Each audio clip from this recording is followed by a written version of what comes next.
부터 사도행전의 말씀을 우리가 나누고 있습니다. 사도행전의 말씀을 저희가 이렇게 나누면서 제가 이렇게 설교를 하면서 우리는 교회가 어떠한 곳이고 무엇이고 또한 하나님께서 교회를 어떻게 세워가시는지를 우리는 살펴보게 될 것입니다.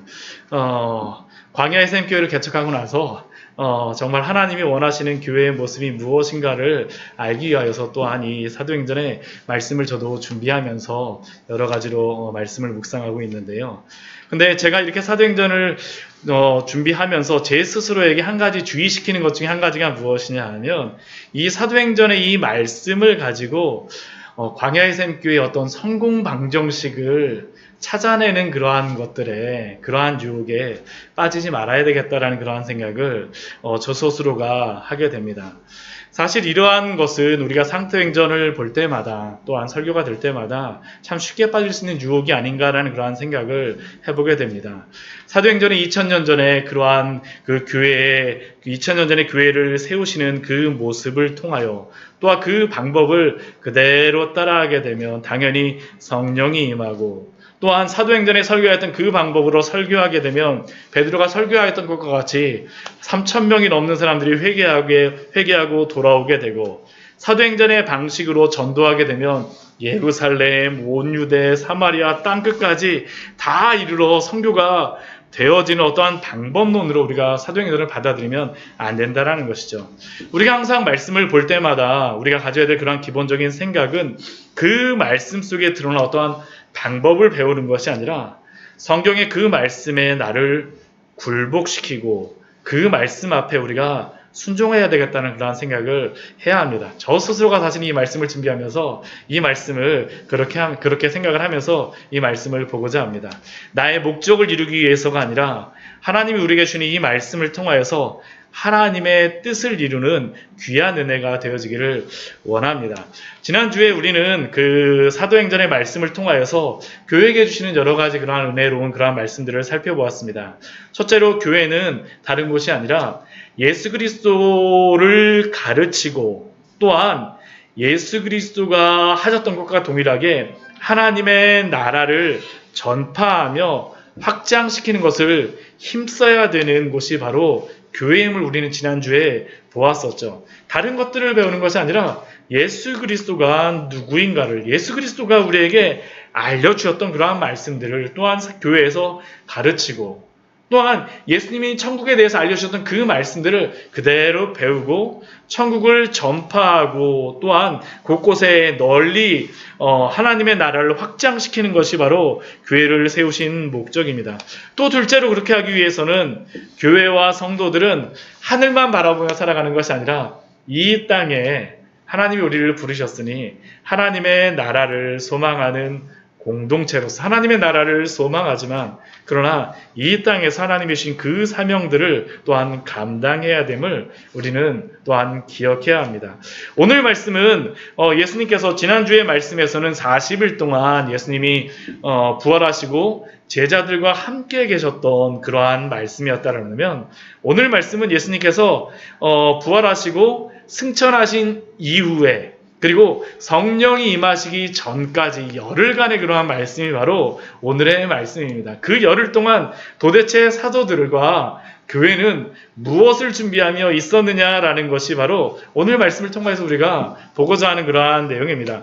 오늘 그 12절 말씀을 보게 되면요. 제자들이 예수님이 이제 승천하시고 나서 제자들이 감람원이라 하는 그러한 산으로부터 예루살렘으로 돌아오게 됩니다. 근데 이 산은 예루살렘으로부터 가까워서 안식일에 가기 알맞은 길이라고 되어 있습니다. 이 안식일에 가기 알맞은 길은 한 1km 언저리 정도의 길이 안식일에 가기에 알맞은 길입니다. 그래서 그 감람원이라는 산에서 돌아와서 어디로 갔냐면 다락방으로 올라갔다라고 됩니다. 우리 그 12절 말씀에 나와 있는 이 감람원이라고 하는 산은 어디겠습니까? 감람산입니다. 감람산. 제가 여기 앞에 그 사진을 여기 해놨는데요. 저기 앞에 보이는 그 탑 같은 거 혹시 보이세요? 네. 탑 같은 거 보이는 거기가 바로 감람산입니다. 제가 사진을 찍은 쪽이 예루살렘 쪽이에요. 근데 이 탑 같은 데 솟아있는 데가 어디냐 하면 지금 예수님이 승천하셨다라고 하는 것을 기념하는 교회가 있는 곳이 바로 승천교회가 있는 곳이 바로 저 탁 같은 게 있는 곳입니다. 그러니까 예수님이 한 저 지역 정도에서 뭐 적인지 아닌지는 정확하지 않습니다. 근데 저기에 가게 되면 예수님이 밟으셨다라고 하는 뭐 돌 이렇게 해갖고 뭐 기념교회를 만들어 놨어요. 그래갖고 그 어기에다 이제 승천교회를 이렇게 세워놨고요. 한 저 정도의 예수님이 뭐 계셨다라 그 정도에서 그 승천하셨다라면 지금 제가 사진을 찍고 있는 곳이 어디냐 하면 마가의 다락방이라고 지어놓은 곳입니다. 그러니까 오늘 본문에 똑같은 곳이에요. 그러니까 지금 제가 사진 찍은 곳에서 저기 보이는 그 정도에서 이제 걸어서 온 것입니다. 네, 걸어서 온 것이에요. 그 감람산으로부터 지금 마가의 다락방까지 온 것이죠. 근데 이렇게 그 제자들이 와서 하였던 것이 무엇일까요? 오늘 말씀을 보게 되면 13절과 14절 말씀을 보게 되면 제자들이 40일 동안 예수님과 함께하고 또 예수님이 승천하시자 다른 것을 하는 것이 아니라 오늘 다락방에 와서 예수님이 승천하신 다음에 기도하기 시작하였더라고 오늘 말씀에서 우리에게 알려주고 있습니다. 사실 예수님이 이렇게 승천하시고 났을 때 제자들에게 얼마나 많은 생각들이 있었겠습니까? 예수님이 드디어 가셨구나. 그리고 그들이 이렇게 가졌다는 생각이 들었을 때 막 여러 가지 생각들이 났었겠죠. 예전 같으면 예수님이 십자가에 예수님이 붙잡혀서 가셨을 때에는 어떤 일이 벌어졌습니까? 다 자기 살 궁리하고선 그냥 다 도망갔죠. 다 자기 살 궁리하고 이곳저곳으로 다 흩어졌는데 오늘 말씀을 보게 되면 그 제자들은 이곳저곳으로 흩어지지를 않습니다. 다 한 곳으로 모여요. 왜 그들이 모여서 다락방으로 올라갔습니까? 4절 말씀에서 예수님이 말씀하신 그러한 내용이 있었기 때문입니다. 예수님이 제자들에게 분부하여서 말씀하셨던 그것이 무엇이냐면 예루살렘을 떠나지 말고 내게서 들은 바 아버지께서 약속하신 것을 기다리라. 예수님이 말씀하셨던 그 말씀을 기억한 거죠. 떠나지 말라고 하니까 떠나지 않고 자연스럽게 지금 그 다락방으로 올라간 겁니다. 올라갔어요. 그래서 약속하신 것을 기다립니다. 그 약속하신 것은 무엇일까요? 성령을 기다리는 것이죠. 예, 성령을 기다리는 겁니다. 그들은 누가 먼저라고 할 것도 없이 그곳에 올라가서 함께 기도하기 시작하였습니다. 그들이 다락방에서 기도만 하였을까요? 다락방에서만 기도했을까요? 오늘 말씀에서는 우리 사도행전 말씀에서는 그 다락방에서 이렇게 기도했다라고 나오지만 우리 누가복음 말씀을 보게 되면요. 그 누가복음을 가장 마지막에 보게 되면 제자들이 다락방에만 있었던 것이 아님을 우리는 알 수가 있습니다. 이 누가복음과 사도행전을 누가가 우리가 지었다라고 생각을 하는데 누가복음 가장 마지막에 보게 되면 누가복음 24장 52절과 53절 말씀을 보게 되면 이렇게 기록이 되어 있습니다. 같이 한번 읽어볼까요? 그들이 그에게 경배하고 큰 기쁨으로 예루살렘에 돌아가 늘 성전에서 하나님을 찬송하니라. 예수님이 승천하시고 나서 예루살렘으로 돌아오고 나서 누가복음에서는 어디로 제자들이 갔습니까? 성전으로 갔어요. 성전으로. 그러니까 지금 제자들의 동선을 보면 어떻게 하는 거냐면 낮에는 성전 가서 뭐 했을까요? 찬송하고 기도하고 저녁이 되면 또 어디로 오는 걸까요? 다락방에 다 같이 모여서 합심하여 기도해왔던 것입니다. 그 열흘 동안 제자들은 낮에는 성전에서 또 밤에는 함께 이 다락방에서 함께 기도하며 찬송하였던 것이 바로 제자들의 그러한 모습이었죠. 함께 그렇게 했습니다. 그러면 그들의 기도의 모습은 어떠한 모습이었습니까? 오늘 말씀을 보게 되면 우리 14절 말씀을 보면 이렇게 말씀하고 있죠. 더불어 마음을 같이하여 제자들의 그러한 기도는 함께 마음을 같이 하는 그러한 기도임을 알려주고 있습니다. 합심 기도하고 있는 것이죠. 합심 기도하고 있습니다. 함께 기도하면서 성령이 오시기를 함께 열심히 기도하였던 것입니다. 그런데 이렇게 기도하고 있는 이 사람들, 더불어 마음을 같이 하였던 사람들을 오늘 13절과 14절 말씀 보면 누구인지를 우리에게 알려주고 있습니다. 먼저 누구가 나오나요? 베드로, 요한, 야고보, 안드레, 빌립, 도마, 바돌로메, 마테 및 알페오의 아들 야고보, 셀롯인 시몬, 야고보의 아들 유다. 이 사람들은 다 누구인가요? 예수님의 11명의 제자들이죠. 예수님의 11명의 제자들. 한 명도 예외 없이 다 거기 있습니다. 13절 가장 마지막에 보면 다 거기 있어요. 한 명의 열애도 없이 11명의 모든 제자들이 함께 모여서 무엇을 하고 있습니까? 더불어서 마음을 같이 하여서 기도하고 있는 것입니다. 그뿐이 아니죠. 또 이 11명의 제자들과 함께 또 누가 있습니까? 여자들도 있습니다. 여자들. 이 여자들은 어떠한 여자들을 말하는 것일까요?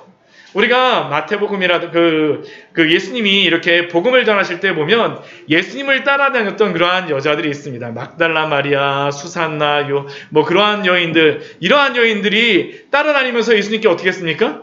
예수님이 공생애를 하실 때에는 공개하며 예수님이 드실 것들을 준비하였었어요. 예수님이 살아계실 때에는 예수님을 섬기며 따라갔던 그 여인. 그리고 이 여인들은 어떤 여인들이었었냐 하면 예수님이 십자가에 못 박히셨을 때 모든 제자들은 다 흩어졌지만 그러나 이 여인들은 그 십자가 밑에서 그 예수님의 그 십자가에 달리시는 모습들을 끝까지 보았던 여인들입니다.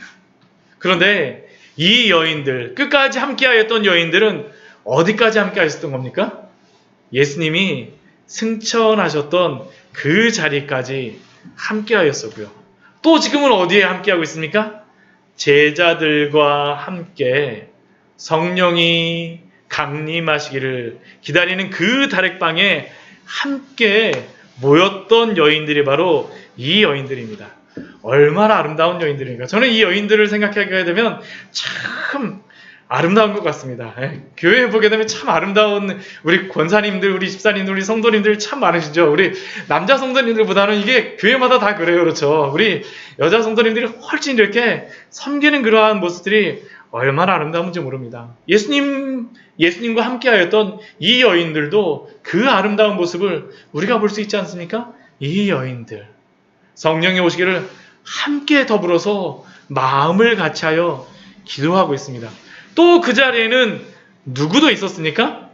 예수님의 어머니 마리아와 함께 또한 예수님의 아우들도 함께 있었습니다.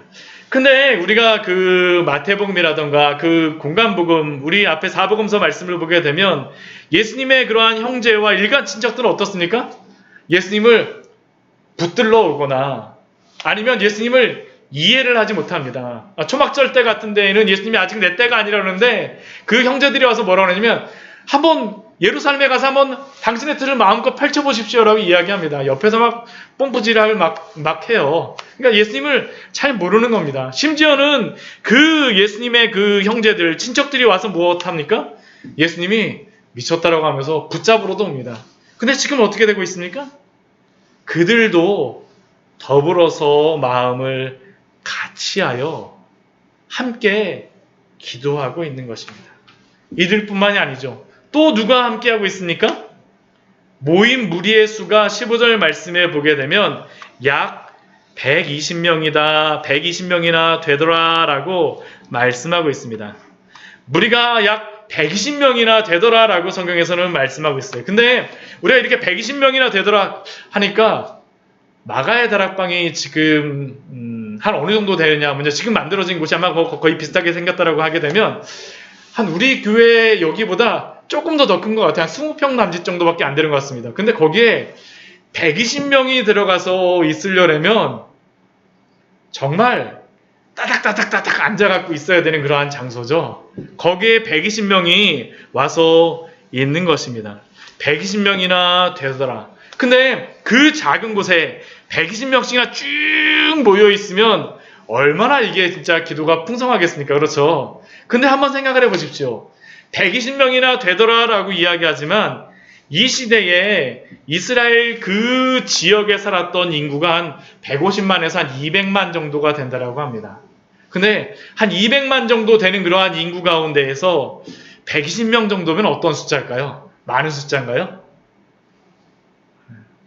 우리가 한 1000명 정도의 120명이면 많겠지만 한 10,000명 정도의 120명이면 어떨까요? 이렇게 하면 무리일 거예요. 그렇죠? 10만 명 정도의 120명 정도면 어느 정도일까요? 네. 100만 명 정도의 120명이면 어느 정도일까요? 사실은 이렇게 많은 숫자가 아닙니다. 한 200만 정도의 120명의 사람들이 모인 것은 사실은 별로 그렇게 세상이 보기에는 많은 숫자는 안 되죠. 이것밖에 안 돼라는 그러한 사람의 숫자일 수 있습니다. 그런데 오늘 말씀에서는 무엇이라고 말씀하고 있습니까? 모인 무리의 수가 약 120명이나 되더라 라고 말씀하고 있죠. 120명이나 되더라. 왜 성경은 이렇게 말씀할까요? 이 정도면 충분하다라는 겁니다. 이 정도면 충분하다라는 겁니다. 이들의 숫자가 적든지 많든지 오로지 마음을 더불어 함께 기도할 수 있는 이 숫자를 향하여서 하나님이 일하시겠다라는 것이죠. 교회는 결코 세상과 같이 많은 사람의 숫자로 승부하는 것이 아닙니다. 함께 하나님께 마음을 합하여 기도하는 사람들, 그 사람들을 통해서 하나님께 어떻게 하실까요? 전 세계를 이제 변화시켜 주시는 것입니다. 이 사람들이 사실은 씨앗이죠, 씨앗. 이 120명이나 되더라라고 하는 이 사람, 한 200만 정도만 이제 복음화시키는 게 아닙니다. 전 유럽, 로마 전체를 한 100년 안에 다 가서 헤집어 놓는 게 바로 그 복음의 능력이 아닙니까? 하나님이 그렇게 역사하신다는 것이죠. 기도하는 그 기도하는 사람들을 통하여서 비록 여러 숫자의 사람들, 많이 배우지도 못하고 여인들도 있고 또한 적은 무리이기도 하지만 또 이것저것에서 모인 많은 생각의 사람들도 있지만 숫자가 많던 적건 하나님께서는 그 사람들을 통하여서 하나님의 그 은혜를, 그 놀라운 그 일들을 행하신다는 거죠. 저는 우리 광야의 샘교회에도 이러한 은혜가 있었으면 좋겠습니다. 하나님이 우리에게 주신, 우리 그 광야의 샘교회에 주신 이 지역에서 우리에게 맡겨주신 그 영혼들을 향하여서 우리가 기도하며 충성하며 나아갈 때, 또한 이렇게 기도를 끊이지 않고 나아갈 때에 하나님이 또한 이 지역을, 하나님 우리에게 또한 영혼들을 맡겨줄 줄 믿습니다. 그리고 또한 오늘 말씀을 보게 되면 이 제자들의 또한 기도의 모습이 어떻습니까? 전심으로 기도하는 모습입니다. 함께 더불어 기도하지만 뒤에 말씀에 보면 어떻게 기도한다라고 이야기했습니까? 오로지 기도에 힘쓰더라라고 말씀하고 계십니다. 오로지 기도에 힘쓰더라. 이렇게 기도할 때에 다른 것들이 이 사람들 가운데 끼어들 틈이 없었다라는 겁니다. 다른 것 신경 쓸 틈이 없었어요. 오직 기도에 힘쓰는 곳, 바로 이것이 예루살렘의 기도의 자리였습니다. 그리고 이렇게 기도한다라고 할 때 우리가 한 가지 생각해야 될 것은 이들이 이렇게 기도함으로 말미암아 무엇인가를 하나님께 때를 써서 받아내는 것이 아니게 되죠. 이들이 이렇게 전심으로 기도하였던 그러한 이유가 무엇입니까? 왜 이들이 이렇게 전심으로 왜 기도해야 될까요? 왜 기도해야 될까요? 어떻게 이렇게 기도할 수가 있는 그 힘이 어디로부터 나왔겠습니까? 말씀으로부터 나오는 겁니다. 말씀으로부터. 우리가 아까 보았었지만 1장 4절 말씀에서 예수님이 분명히 그들에게 이렇게 말씀하시죠. 우리 1장 4절 말씀 같이 한번 읽어보겠습니다. 사도와 함께 모이사 그들에게 분부하여 이르시되 예루살렘을 떠나지 말고 내게서 들은 바 아버지께서 약속하신 것을 기다리라. 이 아버지께서 약속하신 것을 기다리라. 즉 이들은 명확하게 예수님의 말씀의 근거를 가지고 기도했다라는 것을 우리는 기억해야 합니다. 그래서 우리도 기도를 할 때에 말씀에 근거해서 기도하는 것이 너무나도 중요하죠. 말씀에 근거해서 우리는 기도해야 합니다. 만약 우리가 말씀에 근거해서 기도하지 않는다라고 하면 우리는 쉬 지칠 수밖에 없죠. 이게 기도하다가 그냥 내 생각대로 기도하게 되면 어떤 생각이 듭니까? 이게 내가 도대체 기도하고 있는 게 맞나? 틀리나? 뭐 여러 가지 생각들이 많이 나겠죠. 그런데 우리가 이렇게 말씀에 우리가 기대어서 기도하게 되면 어떻습니까? 우리가 지치지 않고 하나님의 그 말씀에 응답하실 것들을 확신하며 기도할 수 있다는 것이죠. 그래서 우리는 기도할 때 항상 말씀에 근거하여서 말씀을 읽고 묵상하며 기도해야 합니다. 만약 우리가 이렇게 기도하지 않는다라면, 말씀에 기초하여서 기도하지 않는다라면 신비주의적인 그러한 신앙으로 가거나 아니면 기복주의적인 그러한 신앙으로 빠질 수 있는 유혹이 얼마나 많습니까? 왜냐하면 기도를 나의 목적을 이루기 위한 수단이나 방법으로 우리가 생각할 때가 너무나 많기 때문이죠. 그래서 기도도 역시 하나님께 나의 뜻을 관철시키기 위해서 하는 것이 아니라 내가 하나님께 기도함을 통하여서 하나님께 굴복되는 것들이 필요합니다. 그리고 그 굴복해 하시는 그 수단이 무엇입니까? 하나님의 말씀이에요. 말씀을 통하여서 우리가 말씀을 가지고 기도하는 것입니다. 말씀을 가지고 기도하는 것이죠. 그런데 이렇게 사도와 또한 사도 그 11명의 사도들과 또한 많은 120명의 그 성도들이 함께 그곳에서 기도하고 있을 때에 오늘 말씀을 보게 되면요. 베드로가 그 자리에서 탁 일어나서 말하기 시작합니다. 한 가지를 말하기 시작해요. 왜 무엇을 말하냐 하면 지금 원래는 예수님의 제자들이 몇 명이었습니까? 12명이었죠. 그렇죠. 근데 지금은 한 명이 빠졌어요. 우리가 아까 보게 되면 11명밖에 숫자가 없습니다. 왜 11명밖에 없습니까? 가룟 유다가 없는 것이죠. 가룟 유다가 예수님을 배신하고 또한 그가 죽음으로 말미암아 그의 자리를 대신할 또 다른 사도가 필요하다라는 것을 오늘 15절 이후의 말씀을 보게 되면 사도 베드로가 언급하게 됩니다. 원래 이 가룟 유다는 어떠한 사람이었습니까? 본래 어떤 사람입니까? 우리 17절 말씀을 보게 되면 그 베드로가 가룟 유다가 어떠한 은혜가 있었는지를 우리에게 이렇게 말하죠. 이 사람은 본래 우리 수 가운데 참여하여 본래 우리 수 가운데에 지금 11명이지만 그 12명의 제자 가운데 참여하여 이 직무, 사도의 그 직무의 한 부분을 맡았던 사람이었습니다. 참 놀라운 은혜를 받았던 사람이었었죠. 또한 그 베드로 같은 경우는 예수님의 제자로서 무슨 일들을 또 행했었습니까? 돈깨를 맡았다라고 이야기를 하잖아요. 그렇죠? 돈을 아무한테나 맡기지 않지 않습니까? 믿을 수 있는 사람, 신뢰받을 수 있는 사람에게 맡기는데 이 가룟 유다 같은 경우에는 모든 제자들이 보기에 믿을 만한 사람이었다라는 것이죠. 그것뿐만 아니라 이 베드로는 그 가룟 유다는 그가 잘못만 하지 않았다라면 지금 17절에 베드로가 말하였던 것과 같이 우리 수 가운데 참여하여 이 직무의 한 부분을 받을 수 있는 그러한 놀라운 특권을 가질 수 있는 사람이었습니다.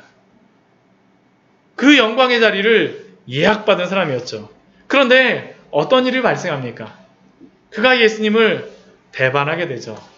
은 30에 예수님을 대제사장들에게 팔아먹고 나중에는 어떻게 합니까? 그 예수님을 이렇게 팔아먹은 것이 후회가 돼갖고 다시 은 30을 갖다 던져줘요. 대제사장들한테 나 이거 못 받겠다고 예수님 다시 돌려달라고 은 30을 주는데 대제사장들이 어떻게 합니까? 그 은 30을 받지 않죠. 그리고 그 결론적으로 마태복음 말씀에 보게 되면 어떻게 되어 있냐면 나중에 이제 목을 메어서 죽었다라고 되어 있는데 그 가룟 유다가 던지고 간 그 돈은 핏값이라고 하여서 제사장들이 안 받고 그것을 무엇을 하냐면 밭을 사게 됩니다. 밭을 사게 돼요. 그래서 그 밭을 피밭이다라고 마태복음 말씀에서 일컫고 있는데 그것을 오늘 말씀에서 말씀하고 있습니다. 오늘 18절과 19절 말씀에 보게 되면 그 가룟 유다의 그러한 처참함에 대하여서 이렇게 말씀하죠. 이 사람이 불의의 싹스로 밭을 사고 후에 몸이 곤두박질하여 배가 터져 창자에 다 흘러나온지라. 사실은 얼마나 이게 비참한 그러한 상황에 처해 있습니까? 그리고 이 모든 것들이 예루살렘에 사는 모든 사람들에게 알려져서 그가 죽은 그 밭의 이름이 무엇입니까? 아겔다마예요. 아겔다마. 그리고 그곳에 아겔다마라는 이름이 무엇이냐면 피밭이라는 이름입니다. 피밭이라는 이름이요. 그런데 지금도 그 예루살렘에 가면요. 이게 오늘 참 제가 이거 사진을 찍었었는데 어딘지 제가 사진을 못 찾아갖고 못했었는데 예루살렘에 가서 지금도 보면 아겔다마의 그러한 밭이 있습니다. 이 아겔다마가 어디에 있냐면요. 흰놈의 골짜기, 예루살렘 그 남쪽에 골짜기가 있어요. 흰놈의 골짜기에서 보통 무엇을 했었냐 하면 그 여러 그 이방신을 섬기면서 인신제사를 드렸던 곳이 바로 이 흰놈의 골짜기입니다. 흰놈의 골짜기.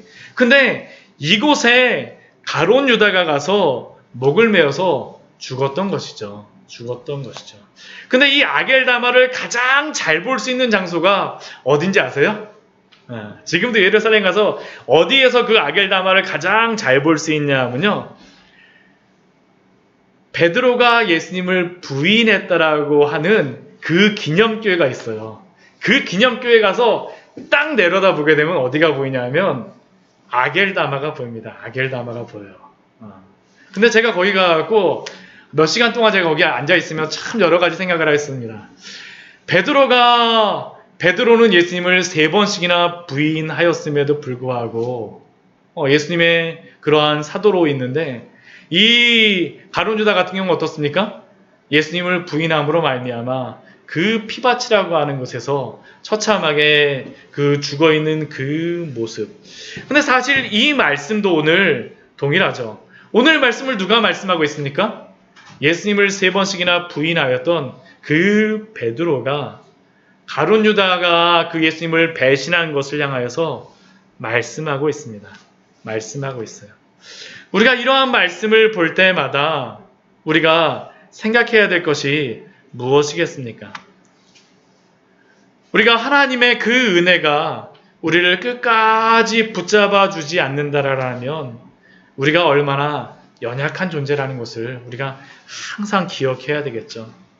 그래서 우리는 항상 지금 잘 서 있다라고 하여서 자랑하며 교만한 것이 아니라 항상 겸손하게 하나님이 나에게 당신의 은혜를 베풀어 주시고 나의 길을 인도하여 주시옵소서라고 기도하며 살아가야 될 줄 믿습니다. 하나님의 그 은혜가 아니면 사실 우리가 언제 넘어질지 모르는 존재라는 것이죠. 그리고 또한 가룟 유다와 같이 예수님이 몇 번씩이나 우리가 말씀을 보게 되면 예수님이 회개할 수 있는 기회를 여러 번 주십니다. 빵을 찍어 먹을 때마다, 손을 같이 넣을 때마다. 이렇게 말하면 어떻게 될까요? 회개하고 돌아와야죠. 그때 회개하고 돌아와야죠. 그러한 기회를 주셨음에도 불구하고 끝까지 그 마음을 완악하고 딱딱하게 한 것을 볼 때에 우리도 우리의 마음을 딱딱하게 하는 것이 아니라 부드러운 마음으로 항상 하나님 앞에서 있게 하여 주시옵소서라고 우리는 기도해야 될 줄 믿습니다. 우리의 마음에 주신 그 은혜를 잃어버리지 않고 또한 날마다 그 믿음을 잘 지키시는 우리 귀한 성도님들 되시기를 축원합니다. 우리가 가룟 유다의 이 말씀을 보면서 우리가 타산지석의 그러한 그 경고로 삼아야 되지 않겠습니까? 그런데 베드로가 이렇게 가룟 유다를 대신하여서 또 다른 그러한 사도를 세우려고 할 때에 대신할 사도를 뽑고자 할 때에 우리는 여기서 한 가지 발견할 수 있는 중요한 그러한 태도가 있습니다. 그가 사도 그 베드로가 그냥 즉흥적으로 한 것이 아니다라는 것입니다. 먼저 오늘 이렇게 사도 베드로가 가룟 유다를 대신하여 사도를 세우고자 할 때 무엇을 먼저 교회를 합니까? 기도를 하죠. 기도를 합니다. 다 함께 모여서 합심하여 기도를 하는 것입니다. 먼저 충분하게 기도함으로 준비하고 있습니다. 그런데 이렇게 기도했다라고 해서 사도 바울은 그냥 일어나서 그냥 말하고 있는 것이 아닙니다. 오늘 말씀을 보게 되면 사도가 가룟 유다가 배신해서 그냥 이것을 죽었다 해서 그냥 이야기하는 것이 아니라 오늘 말씀을 잘 보게 되면 베드로가 이렇게 말하고 있는 이유가 있습니다. 왜 그럴까요? 하나님의 말씀에 따라서 순종하고 있는 것입니다. 우리 16절 말씀을 보십시오. 사도 베드로가 지금 이 말씀을 할 때에 예수 그 형제들아 성령이 다윗의 입을 통하여 예수 잡는 자들의 길잡이가 된 유다를 가리켜 미리 말씀하신 성경이 응하였으니 마땅하도다라고 이야기를 하죠. 이러한 일이 성경에서 일어날 것을 말씀하였다라는 겁니다. 그리고 20절 말씀에 보면 이렇게 말씀하고 있습니다. 시편에 기록되었으되, 아까 다윗의 입을 통하였는데 이게 어디에 기록되어 있는 거냐면 시편에 기록된 것입니다. 어떻게 기록되어 있습니까? 그의 거처를 황폐하게 하시며 거기 거하는 자가 없게 하소서. 그래서 아겔다마, 피바치라고 하는 곳으로 저주받은 그러한 그곳이 되게 되어졌죠. 그리고 또 그것뿐만이 아닙니다. 그 뒤에 보면 무엇이라고 되어 있냐면 또 일러스되 그의 직분을 타인이 취하게 하소서 하였도다. 결국 지금 사도 베드로가 가룟 유다를 대신하여서 그 또 다른 사도를 세우고자 하는 것은 무엇을 순종하고 있는 것입니까? 하나님의 말씀을 순종하고 있는 것이죠.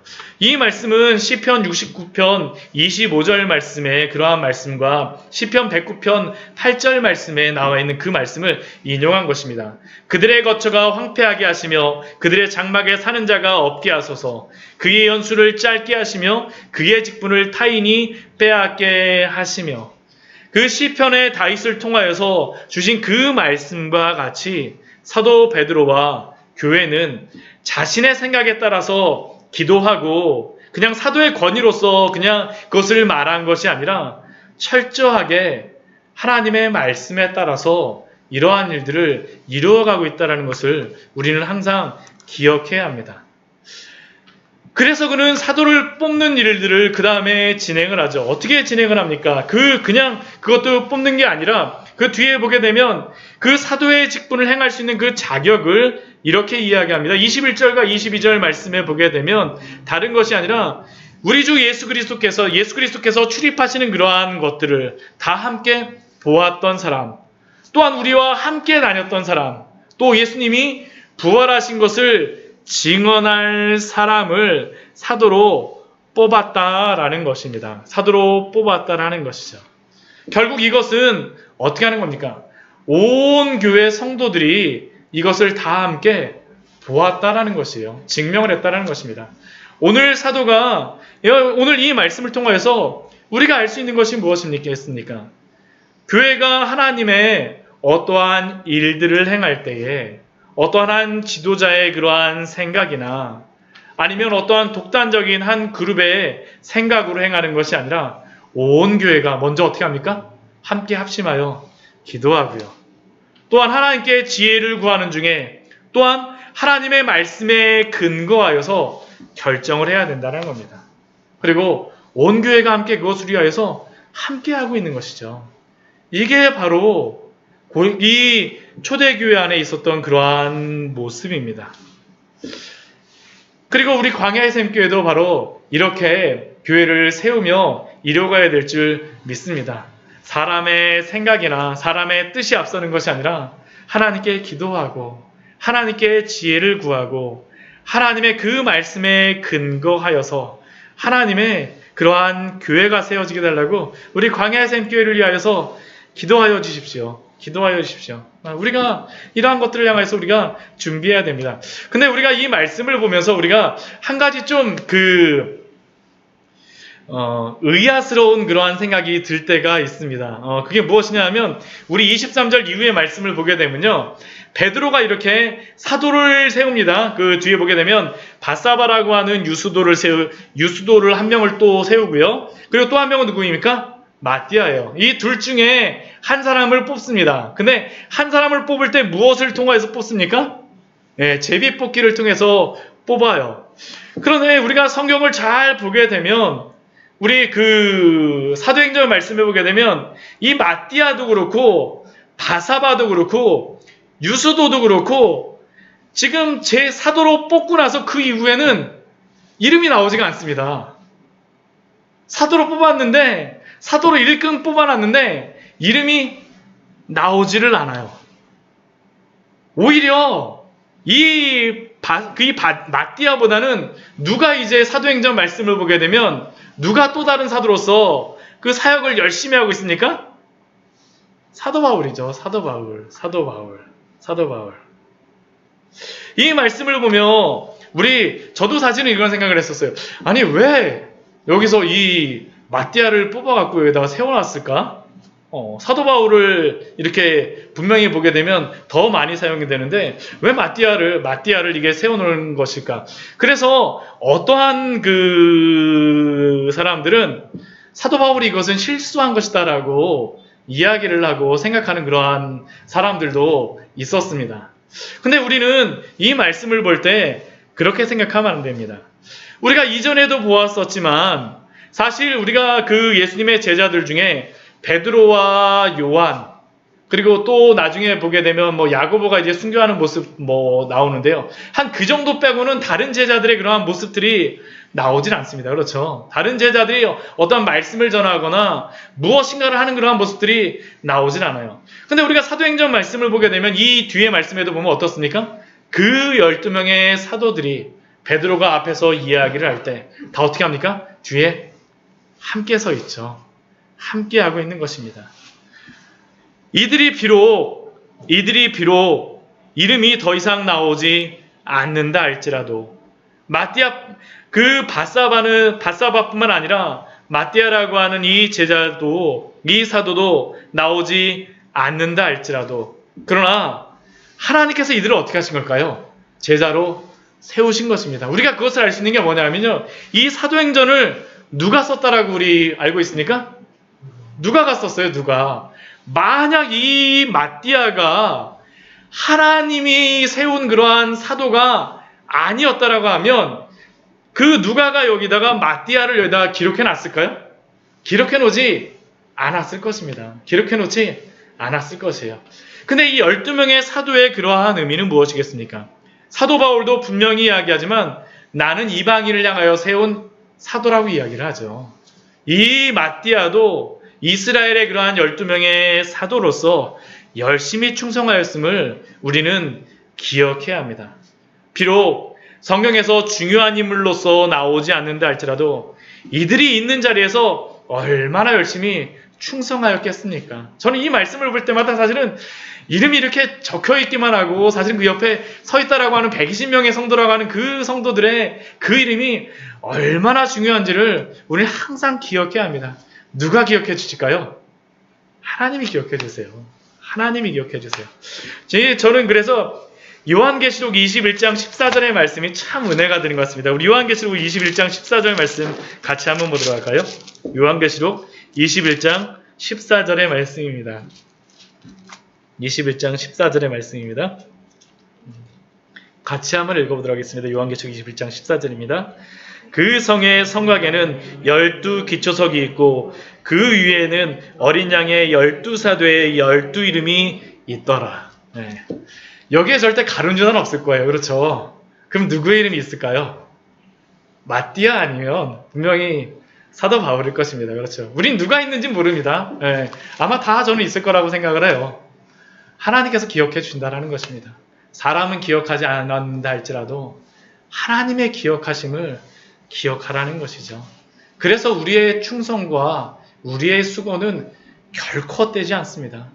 하나님이 기억해 주시기 때문에요. 하나님이 기억해 주시기 때문에요. 오늘 말씀을 정리하도록 하겠습니다.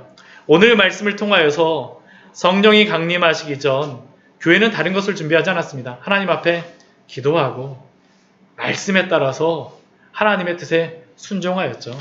교회는 말씀과 기도 위에 세워질 수밖에 없습니다. 성도도 그렇죠. 말씀과 기도로 거룩하여짐이라.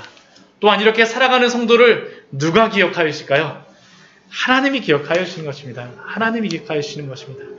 하나님이 기억하여 주시는 그 은혜를 날마다 기억하며 그 감사한 가운데 살아가시는 우리 귀한 성도님들 되시기를 축원합니다. 같이 기도하도록 하겠습니다. 우리 잠시 같이 우리 기도할 때 우리 오늘 말씀 기억하시면서 우리 같이